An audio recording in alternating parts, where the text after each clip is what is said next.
This is Cheryl with the Estes Valley Library. Welcome to a special edition of Our Wonderful World. When the library closed in March, I knew we wouldn't be able to have Our Wonderful World the way we usually do. And so I contacted Kathy Delker, an Estes local, to ask her if she would like to speak on Uzbekistan, a trip she took in 2014, and she graciously agreed. This is 4 episodes that will be posted on Facebook and YouTube. Welcome, Kathy Delker.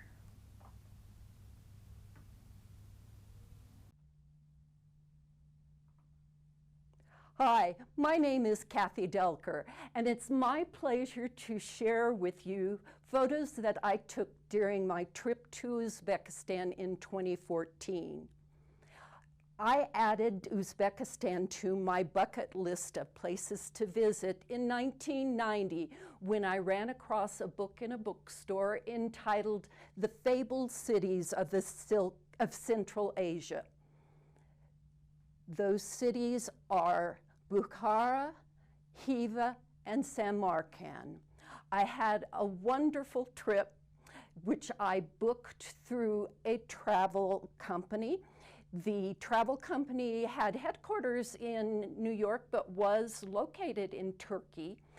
The catalog for 2014 included this trip to Uzbekistan, and I thought, here's my opportunity.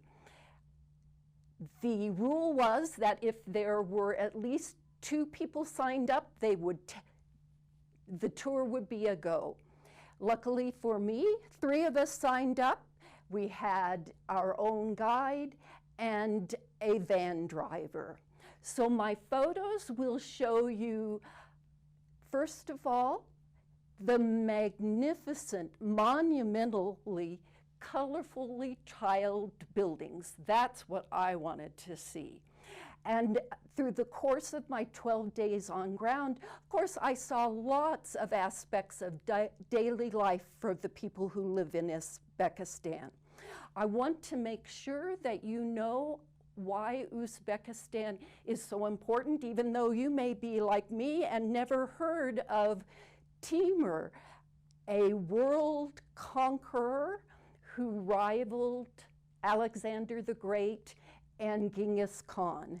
And finally, I have some shots of activities that you might be interested in seeing sort of step by step. So there will be 4 episodes to this presentation. You'll be able to look at them on Facebook and YouTube from the library.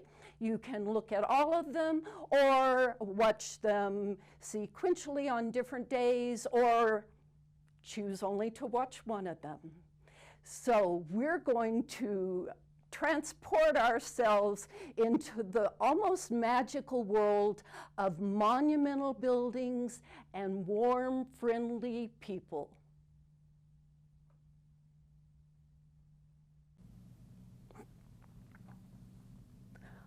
I'm Kathy Delker, and it gives me a thrill to be able to share my photos with you from my 2014 trip to Uzbekistan. Let me assure you that even though 6 years have elapsed, the things you will see in almost all my photos are pretty much what you would see if you went to Uzbekistan today. This is episode 2 of my Uzbekistan presentation, and it's about daily life. Before we go any further, though, I want to make sure you know where Uzbekistan is. It's one of the Central Asian countries, formerly part of the Soviet Union, the USSR. In 1991, Uzbekistan became independent. And as we look at this slide, with Uzbekistan being that bright red in the center, I want to call your attention to this sort of arrow shape between the yellow and blue representation of neighboring countries. It's almost like an arrowhead, and where that blue and yellow almost touch, we actually went over the mountain pass It's got some 14,000 feet mountains, and at the very top of the pass, there was a border control office. Even though it wasn't a border, we stopped for probably half an hour while our paperwork was checked, and we were told that they do this because there is drug trafficking going on in this area. The arrow-shaped part of the land is the most fertile area in Uzbekistan. It's called the Fergana Valley. And most of the rest of Uzbekistan is desert. This is what my trip looked like. I flew into Tashkent, the capital city of Uzbekistan, and then going to the east, we made a trip by car, not van, over that mountain pass that I was talking about. The roads are dirt, and so they don't let any kind of vehicle go over the pass except for passenger cars. We went to Fergana and Marjalan, and then made the trip back by car. From Tashkent, then we flew to Urgench, where the airport was closest to the first of the fabled cities that we visited, which is Khiva. I know it starts with a K, but we were reminded regularly that the pronunciation is Khiva. After spending a day or two there, we made a long drive through the desert to Bukhara, which was a very rich city during the days of the Silk trade route. We made a side trip to the town of Narada, and outside of Narada we had an overnight experience in a yurt camp. Unfortunately, maybe I shouldn't mention that. I don't have photos of that because there were just too many things to share. From Narada, we drove by van to the city that is considered the jewel or pearl of Central Asia called Samarkand. Another side trip to Shahrizabs, and this is another one I know I'm pronouncing correctly because I practiced it so often. Once we were finished in Samarkand after returning from our day trip to Shahrizabs, we took a high-speed train back to Tashkent, got there like at 11 o'clock at night, and by midnight we were on the van to the airport. So it was a packed 12 days of wonderful experiences. Before I go any further, I want to share some disclaimers. I've already told you that Khiva and Shahrizabs, I'm sure I'm pronouncing correctly, but I don't guarantee any other proper names in my talk about Uzbekistan.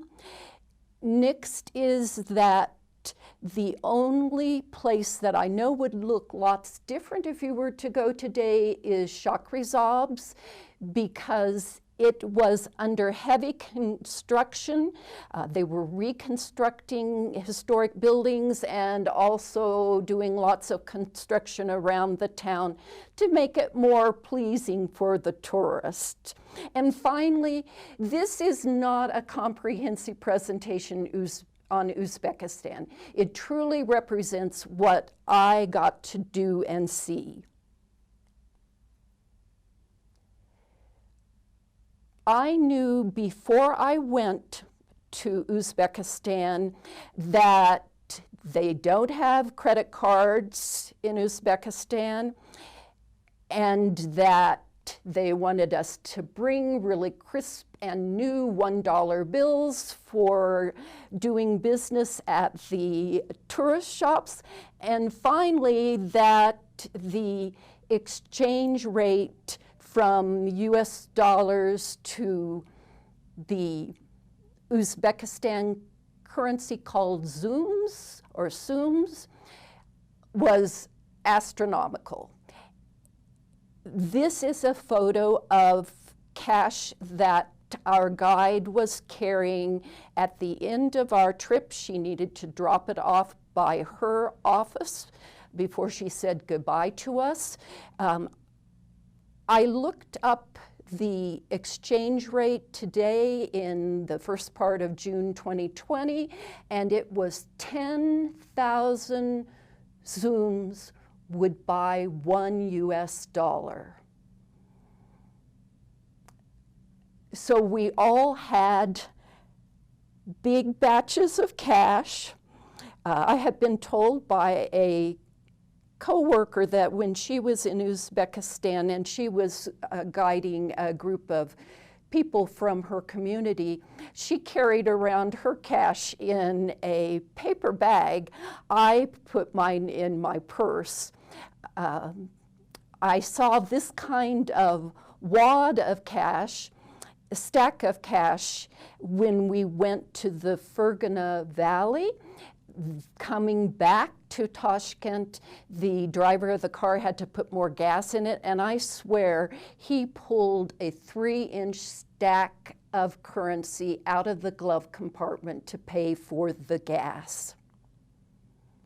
Now we're ready to get into the daily life, and even though the former Soviet Union forbid religious activities and gatherings, this is a picture of a mosque in Bukhara. This mosque dates back to the 1700s. The Soviets used it as a meeting place for various activities, but in 1991, the new government of Uzbekistan opened up the possibility of people practicing their religion in public. This mosque, you see men on the bench between the pond and the mosque. They're waiting for the Friday noon prayer session. It is only on, this is called a Friday mosque because people would come from around the city to pray. This gives you a closer look, and you can see the red prayer carpets not yet rolled out. The beautiful decoration on the ceiling. The minaret nearby. And finally, the men, and even today, it is just men that come to the mosque waiting for the prayer service to begin. Now we're going to the market. This is the most visually exciting experience that I had. And they don't have grocery stores, certainly not supermarkets, but this big, and it is huge market in Tashkent, you can see the locals were shopping there. And isn't this a wonderful array of vegetables? Vegetables grow well in Uzbekistan, except in the actual desert. Here I included this slide because look at those gigantic carrots. Everything was displayed so beautifully. And I wanted you to see the fruits. We've got, I think they're plums on the right, the pomegranates, and you'll notice the one on the stake that shows you how ripe it is, apples, and grapes, and I think there's some pears in the background. I love pomegranates, so I had to show you this slide where it's cut open to show the bounty of the pomegranate. Here are ladies wearing their everyday nice clothes, selling fresh herbs, spices, and I think those are lemons on the right side. There's a building where they have the refrigerated foods. This is the meat counters. Another area, the daily household products. Here's a lady who sells brooms, not so much activity around her booth since you don't have to buy a broom very often. And now we're in an area outdoors where they were selling clothes and toys. And if you look in the center left, there are melons. Want to call your attention to the young women on the right-hand side, very pregnant young woman holding her baby, and it looks like a 4-year-old beside her. I think you'll agree this gives you a different perspective of how contemporary Islamics live in a country that was secular for so many decades. Here we have the healthy snacks, apricots, raisins, walnuts, and the tour guide was showing us this twist of bread and filling. This was new to me. It's hardened cheese, and the guide, you can see her, part of her face on the right-hand side, had a toddler at home, and she said this is what she gave him for snacks. But there was candy too. So all sorts of things in this huge market. We've left the market, but I wanted to show you this photo of a drugstore. The Centers for Disease Control recommended that people traveling to Uzbekistan have their doctor give them a prescription for an antibiotic, which I did, and I was so glad because all three of us on the tour were stricken by gastrointestinal upsets. Our tour guide had some over-the-counter medicine, but we had to stop and get medicine for one of the other folks. Now we're going to lunch in the countryside outside of Samarkand. This was our hostess, and she had hired 4 women to help her prepare the lunch experience for us. She cooked outdoor, or they cooked outdoors. You see on the left the fire where they were going to boil pasta, and on the right-hand side, that round opening is the oven. And they had livestock on their property, and so these are corn cobs that they used to feed them. They prepared homemade tortellini for us. Can you imagine making the pasta and then rolling it out and filling and folding all those pieces of tortellini? In the background is our van driver. Here's the cooked tortellini. They had tomatoes and cucumbers for us, and in the upper right is a plate of dressing and herbs, and there's even a garlic head there that we could have used to flavor our tortellini. We also had the bread that is so scrumptious, apples, tomatoes, cucumbers, candied nuts, and in the lower left, that's not French fries wadded up. That is a French fry looking strip of fried bread dough, and then they poured very sweet syrup over it for dessert.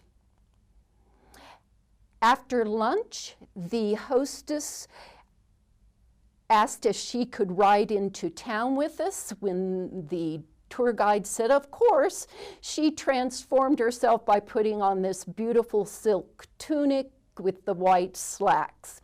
In the background, you see some of their livestock, black sheep. Before she left, our hostess held her baby boy. You can see he wasn't quite used to the camera, but his grandma was. This is a picture of her with me.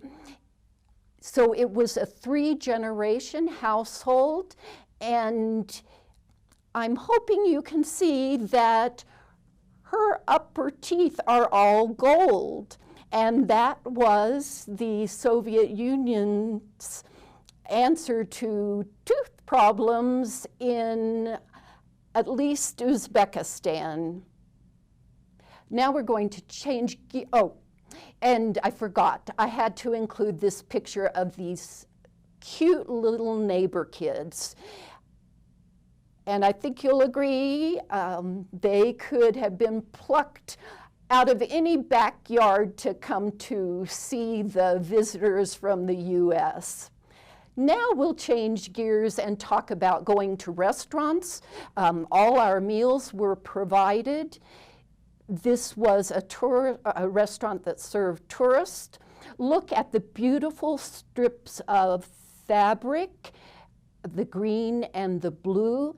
These pieces of fabric are called iCat fabric. And if you watch my episode on demonstrations, you'll actually get to see how iCat fabric is manufactured. Take a look too at the Coca-Cola machine. US influence was very obvious everywhere we went. The 4 trays or little dishes are like appetizers, raisins, I think dried apricots, candied nuts. But here was one of the courses that we were served, these magnificent veggies. In the center, the orange is one of those huge carrots. Above it is a green pepper. To the right, a small eggplant. At the 6 o'clock position is red pepper, and I'm honestly not sure whether the red is a funny shaped pepper or if it's a tomato, but it was scrumptious. The meat wasn't so thrilling in Uzbekistan. I preferred it when they served it to us in the casserole that they called plov, P-L-O-V, which was pieces of lamb, rice, and lots of veggies. I think you'll agree that we ate well. And now I want to tell you about the most important crop in Uzbekistan. It's cotton. And I had never realized that a cotton plant would have flowers on it. But in the center, you can see the not yet open cotton blossom that's pink. It was, in some parts of Uzbekistan, almost, if not already, harvest time. Here is a field of cotton that we went past. It's my understanding that the Soviets invested enormous amounts of money in putting in irrigation systems in parts of Uzbekistan for the cotton fields. And the cotton that came from Uzbekistan ended up as clothes in the Soviet Union. This is a close-up of the cotton, the ripe cotton head with the cotton seeds. And as I said, some places were already harvesting cotton, and this was a tractor pulling a trailer filled with plastic bags of cotton. In years gone by, and it may still be going on, so much cotton needed to be harvested that students and their teachers would be conscripted to pick cotton. It wasn't totally mechanized. While it sounds like it might have been a fun break from classes, I suspect it didn't take long to really feel the effort that went into picking cotton. It was also melon time. And we saw melons on the roadside, we saw melons in the market. The dry climate supposedly made these melons extra sweet. Now we're going to take a walk through a neighborhood.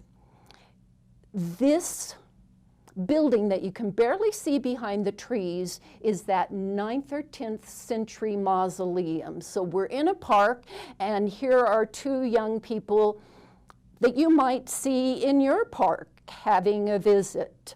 As we went down the street, we passed a house where the man was selling grain.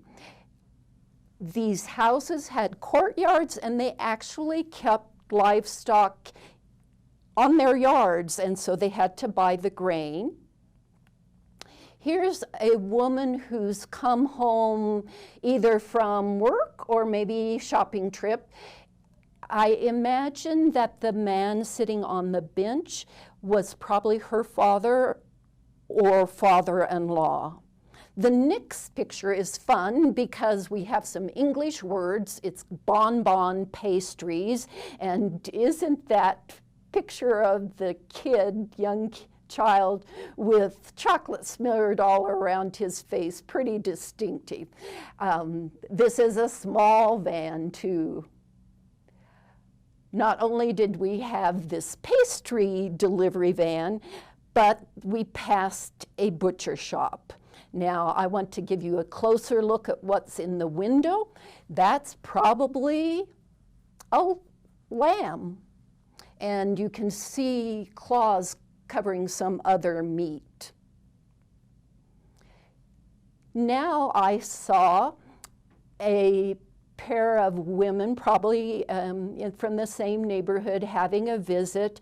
I thought the woman in her aqua-colored dress with the matching parasol was just so beautiful with that long black hair, and the other lady in her capris. The girl is on a tricycle that the one wheel isn't quite complete, and I'm not sure you can see it, but she actually has pierced ears. Again, this is an Islamic country, but it's not like we see pictures from parts of the Middle East. I bet you can translate this, although it doesn't take much effort to change that X into an H. For centuries, the X was an H sound, and we have Sprite, Fanta, and Coca-Cola with the scrumptious-looking hot dog and hamburger.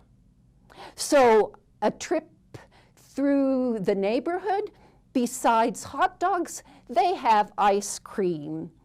And they have soft serve ice cream. These machines came from China. And here's a mother with her two kids. One of the machines was dispensing pineapple, maybe sherbet, and kiwi sherbet. And here's the mom picking up her 3 cones. You see behind the two people prices marked on the different sizes of cups. At the time I was in Uzbekistan, I think the exchange rate was running around 2,000 soums to $1, but you see that low cup was 200 soums, and to the right of the woman's face, higher prices. I couldn't resist including this photo as I left the area.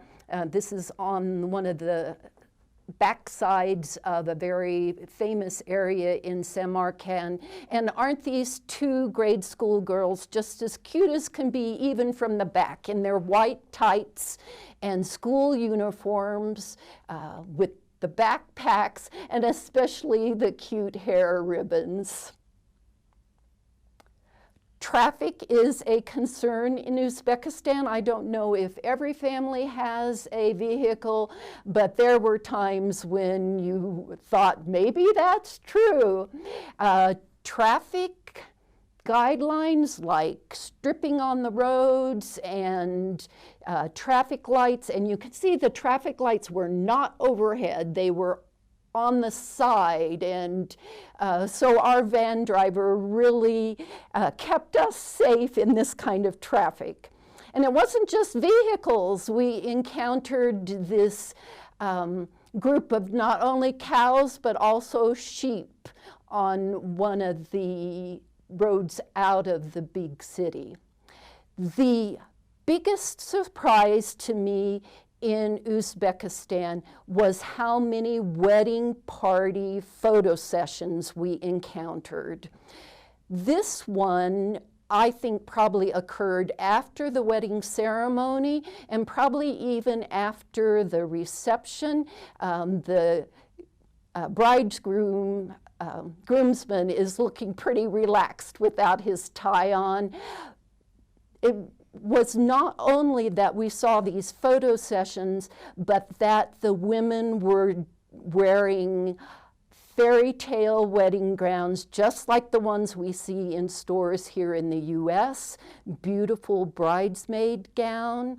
This was taken outside of a hotel, a large hotel in the capital city, Tashkent. It was across the street from a park in honor of Timur, who was the great military strategist in the 14th century. Now we'll go to a memorial for men and women who died during wars. I think this was specifically for World War II because you see in the background people standing in front of fancy lists of the names of the war dead. But here's the photographer taking a beautiful photo of the bride and groom-to-be. I'm pretty sure this photo was taken in advance of the wedding, and evidently it's very common to go to historic sites. Aren't these folks just so, these young people just so beautiful? They had their wedding photos taken at a museum. It was a museum of decorative arts, and the plaster work with the painting is just so beautiful. Now we go to a small town between Bukhara and Samarkand. Don't you think the lady to the right of the bride is probably her mom? And look at the young woman on the far right. Looks like any teenager from the United States. This last wedding photo is over that mountain pass into Fergana, and I'm not sure whether this was taken before or after the wedding, but in addition to the attendants, we have a huge number of guys. I'm not quite sure how that happened, but it's a park around a palace. Other countries influence Uzbekistan too, primarily through movies and TV. And here's a relative of Hello Kitty from Japan. No surprise, we Americans captured attention wherever we went. This photo was taken on our first day of touring. We went to the television station, which you see in the background, and there happened to be a group of women who had come over the mountain pass to Tashkent for their trip. And so on the very left is my tour guide, and next to her is the young woman I'm assuming is the guide for the women who came from a farming community, probably. Tour guides have to go to school and be certified to work. It is a profession in Uzbekistan. Wherever we went, I particularly collected people. So I was always lagging behind as I took photos, and in Tashkent, a group of college students joined me. Later, the tour guide said that they linger in these historic places because they like to talk to tourists and in particular try out their English. So we have the three young women and the guy in the background, the young man. Again, don't you think they could have walked off of any U.S. college campus? They had great fun talking to me in English, very fluent, and when we caught up with the two other members of my tour group, we had a group picture. Now, this picture was taken in a museum in Tashkent, and these teenage girls didn't pose that way for me. They were posing for a friend, and I just discreetly slipped behind her and took the photo. They're wearing their school uniforms. You can see they have a little bit more choice than the grade school students. I just was so impressed because they look like teenagers from anywhere in the U.S. And boy, did the grade school students really like to talk with me. This group was on the sidewalk near an important historic site, and behind them, it's behind the tallest girl, there were two moms accompanying me, and when I said I wanted to take their picture, it took them no time at all to get into this pose. There were three common questions when I met with or encountered these grade school students. The first one was, how old are you? The next one was, are you married? And finally, they would ask, how many children do you have? I have to admit that I assumed these were phrases from their textbooks. Here's a group of students inside a museum, and I included this picture because as you look at these faces, you can see that Uzbekistan is truly a melting pot. During the Middle Ages and on into more recent centuries, Uzbekistan had armies coming through and conquering, and consequently, I see a face in there that looks very Oriental for me, and then from India, and somebody who looks as though she has more of a European background. This, though, is my favorite picture of grade school students. I was on an important historic square in Bukhara, and it was after 5 o'clock, so the tourists were all gone, and these three girls, the little girl and her big sister, and then the sister's friend, wanted to visit with me.